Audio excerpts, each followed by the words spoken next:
আচ্ছা, পেশেন্ট আসছিল হচ্ছে মাউথ ব্রিদিং নিয়ে। সো মাউথ ব্রিদিং যে কোনো একটা বাচ্চার যদি মাউথ ব্রিদিং থাকে, প্রথমে আমরা দেবো হচ্ছে ন্যাজোফ্যারিংস ল্যাটারাল ভিউ। হ্যাঁ, সো ল্যাটারাল ভিউ দেওয়ার পরে এই যে আমরা যদি দেখি এই পার্টটা, এটা হচ্ছে সফট প্যালেট, ঠিক আছে। আর এই দিক থেকে নোজ দিয়ে এসে এখান দিয়ে ট্র্যাকে দিয়ে চলে যাওয়ার কথা ছিল, এটা হচ্ছে একটা track, air passage.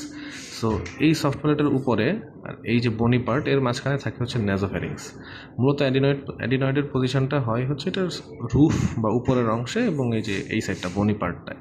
So adenoid normally এতটুকুর ভিতরে থাকবে, আর এইখান দিয়ে মানে এয়ার প্যাসেজটা খুব সুন্দর ভিজিবল থাকবে। কিন্তু এই পেশেন্টের ক্ষেত্রে সফট টিস্যু শ্যাডোটা একদম সফট প্যালেটে টাচ করে গেছে, মানে অ্যাডিনয়েডের শ্যাডো, এই যে অ্যাডিনয়েডের শ্যাডোটা একদম সফট প্যালেট টাচ করে গেছে, যার কারণে যখনই পেশেন্ট এখান দিয়ে শ্বাস নিচ্ছিল এখান দিয়ে আসতেছিল না, এই যে ট্রাকিয়া পর্যন্ত যাচ্ছিল না, যার ফলে তার মাউথ ব্রিদিং করা লাগতেছিল। মূলত এই কারণেই হচ্ছে পেশেন্টের এখন অ্যাডিনয়েডেক্টমি করা হলো।